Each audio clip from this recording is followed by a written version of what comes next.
Hey everybody, it's Eric from Rising Nomad, and I'm here on the beach of Copenhagen, and I just wanted to talk about finding happiness after success as a digital nomad.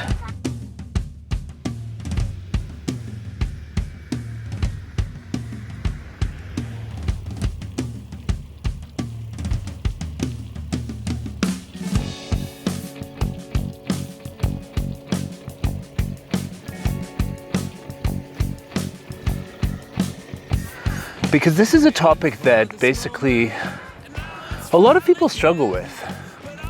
You know, there's something about the nature of human satisfaction that we're always looking for the next thing and always thinking, I'll be happy after this. You know, the mind keeps on telling you, if you do this, then you'll find happiness. And if you do this, then you'll find happiness. But a lot of people do ultimately realize that it's a kind of never-ending thing. And so success as a digital nomad can quickly put you in a situation where you thought that success as a digital nomad would make you happy, but then you get that success, but you don't have the happiness. So let's talk more about that.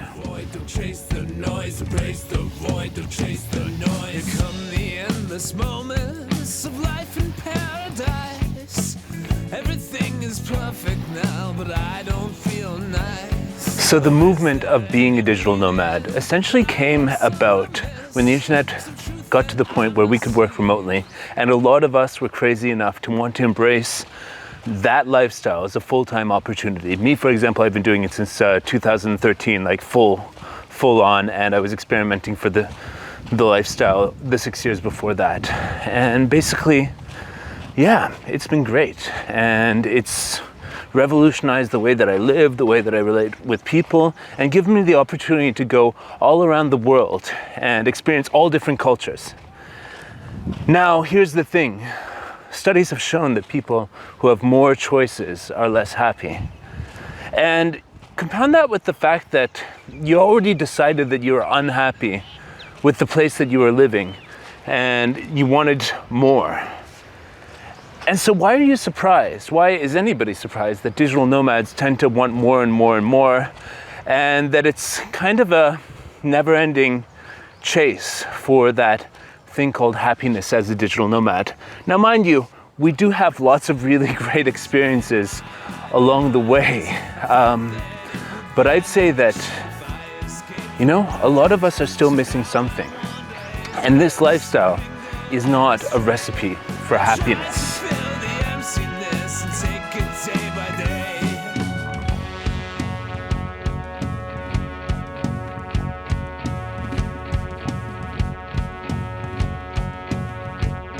Embrace the void, don't chase the noise. Embrace the void, don't chase the noise. Embrace the void, don't chase the noise. Embrace. So the idea that you could actually spend your life on a beach like this, living very close to a place like this, never have to suffer another winter, and live in a place that's cheap, where the weather's good and the people are friendly, what could go wrong? I mean, a lot of the whole thing really starts with a lot of us being allured by the promise of this lifestyle. And then we work hard to actually make it happen through whatever online business or online job and any endeavor that will allow us enough money to actually continue this lifestyle. And once you do it, and you realize that there's still a lot missing from your life, you know, for example, if you're still single, if you don't really have many friends who really resonate deeply as your friends back home did, and you know, you just go from destination to destination to destination, always looking forward to the next destination, never really setting roots down there, you know, it is a recipe for unhappiness. So, I mean, assume that you're successful.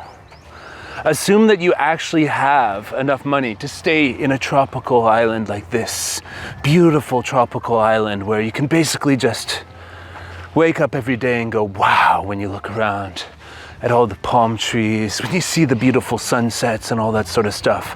Imagine you have the money to do that, and you have the money to do it for as long as you want, long term. You can just stay here and do that. What are the next pieces of the puzzle? Now, I'll be honest, folks, I don't really have an agenda for this video. I don't have a list of things I wanted to talk to. I'm just letting this one flow, taking a little breather at certain points to collect my thoughts, because this is an incredibly personal video. Actually, because I'm at a place where I have moved here to this island of Copenhagen. I am staying here for the winters, and I have a previous location where I previously lived, Belgrade, Serbia, where I will return to in the spring. But I'm trying to figure out, okay, you know, I spent the last 5 years really working hard to build an online business, which is now successful. How do I want to reinvent myself? So what do you consider when you're thinking about stuff like that? So the capitalist stage is where you fight hard to survive and succeed and thrive. And then suddenly you have yourself success money, you worked hard, you made deals, you knocked on life's door, you made a bargain with life. Maybe you had to sacrifice, you know, lots of nerves. Maybe you had to sacrifice a lot of your energy and a lot of your even identity and a lot of your youth, in fact, also to get through that sort of thing that you had to do to be successful. But now you're on the other side and you somehow figured out how to chill out, mellow out. Now what do you need to do? So it tends to be that after that, people go into more of a feeling stage. People go into more of a reconnecting with themselves stage. This is why things like yoga and meditation are so popular in places like this. This is how people reconnect to themselves and the people around them. And the sensitivity that the brutal capitalist game made them kind of lose sight of, you know? Success, more money, more work, more business, more deals. It's not a very nuanced sort of thing. So what you're gonna wanna do when you come to a place like this and finally have gotten on the other side of the grind is get back in touch with yourself and get back in touch with whatever you consider important in life outside of money. And it's a very interesting journey.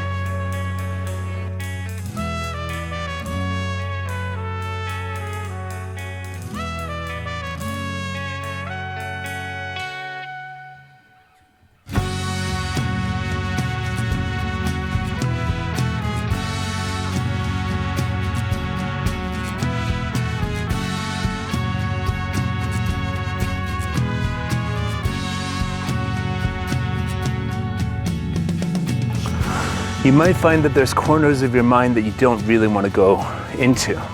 You don't really want to go there, but you know, you can feel something's holding you back. You can feel, for example, in the way that you relate to the opposite sex, in the way that you tend to distance yourself from relationships, the way you tend to actually just need to be alone to process your thoughts a lot of the time. Maybe some of that stuff is holding you back. And there's this, these things are coming to the surface and now at this point where basically there's stuff you need to deal with. And me personally, I've been dealing with a lot of this stuff lately. And there's people out there who can really help you get a handle on all of this, psychological stuff. Because it essentially means that you're living stories based on the past that might not really represent who you want to be today, but there's these emotions, these feelings, these patterns of thinking from the past, these memories and stuff that you need to sort of sort through and get rid of and transform and all that sort of stuff before you can really be who you need to be to find that thing that they call happiness, which actually happens to be a bar right here, right now. So that's interesting. So you stare into endless sunsets, A lot of people in these places like Copenhagen, they tend to be very depressed. They tend to be going through stuff because when all the noise of modern civilization, of the city, the rat race, and so forth, when all of that sort of disappears, what's left is the remnants of whatever you've been carrying around in terms of baggage from your previous life. And basically now is your time to just drill into that stuff. Do some work, do some renovation on your inner world, Make it shiny and new. Get some new furniture in there. And it's a key to finding,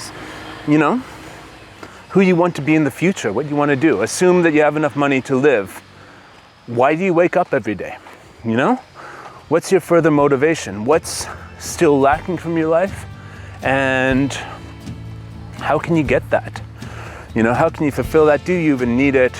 What is the nature of desire? You ask all these questions of yourself, and try to get back into that playfulness, that innocence that you maybe once had when you were a child, that you maybe once hope you will have again, that now you actually have the time to go deep within and sort of like recover that.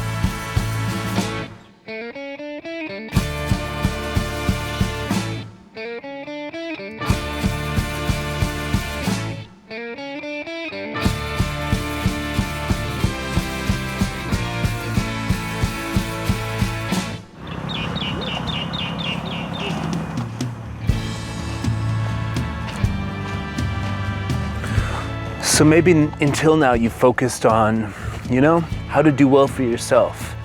And you got yourself, very successful, got yourself out of scarcity. And basically, what's next? You ask yourself. And I'd say you do need to embrace community a lot more. You do need to sort of find a way to connect with other people, because connecting with other people is just one of the best things about life. Isn't it? Like, a lot of people just have that so missing after this whole individualist sort of success capitalist world has trained us to think of themselves first and stuff like that. But what if you suddenly have enough for you? You have enough time, you have enough money, you're in a beautiful place. What's next? Well, you should think of what you can provide in terms of value to other people. You can think of the community. You can think of how you can inspire. This is one of the reasons I'm making this video, is because I'm in this position where, I've got lots of knowledge, I've got lots of experience, I've got a time of my life where things are relatively still, I'm successful, and I want to reach out to the world and provide value to you people out there, and just, connect with you guys. And, I've been on YouTube for a long time, with my Belgrade Beat channel from living in Serbia and a couple other things. I've been a musician on stage. And for me, telling these stories, or this storytelling sort of format, this inspirational video, is kind of a therapy for myself, as you might have guessed. It's kind of projecting a lot of the things that I'm going through right now in such a way that other people who know what I'm talking about, who understand the sort of concepts that I'm referencing here, they can also get some value. So think of how you can give back to the world. Think of how what you put out there can benefit lots of people. And that might be a really big secret, which will eventually, it just pays dividends. It's like investing in the community, and you'll get it back. There's something to be said about embracing contradictions, embracing the light, embracing the darkness, and embracing that you're a complicated being and you have complicated desires, and actually learn how to be present with your desires, because a lot of us are taught as children that we need to suppress our desires, that we need to suppress our character. And a lot of this comes out once you have the time and sort of security to explore lots of this. Because, when you were in survival mode before, it was like, you were just pretty much running on autopilot, struggling to survive, waking up every morning, feeling stressed out, and that's all gone now. So you need to embrace the void. That's what this song is called. Embrace the void, don't chase the noise. Embrace the void, don't chase the noise. Embrace the void, don't chase the noise. Embrace the void. How do the people do it? They're rising day by day.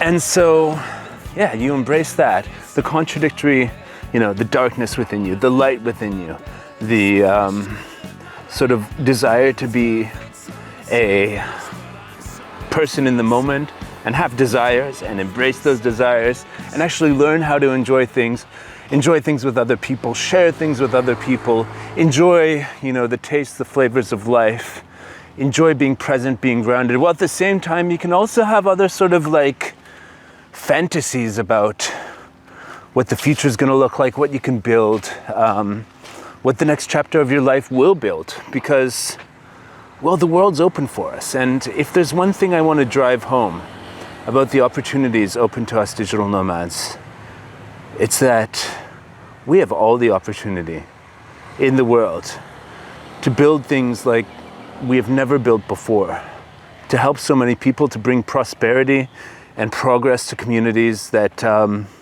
wouldn't have access to a lot of the ideas that we're bringing, a lot of the sort of, capital we might be able to bring. And that's a very beautiful thing. But it's normal for you to feel ungrounded because this lifestyle is new.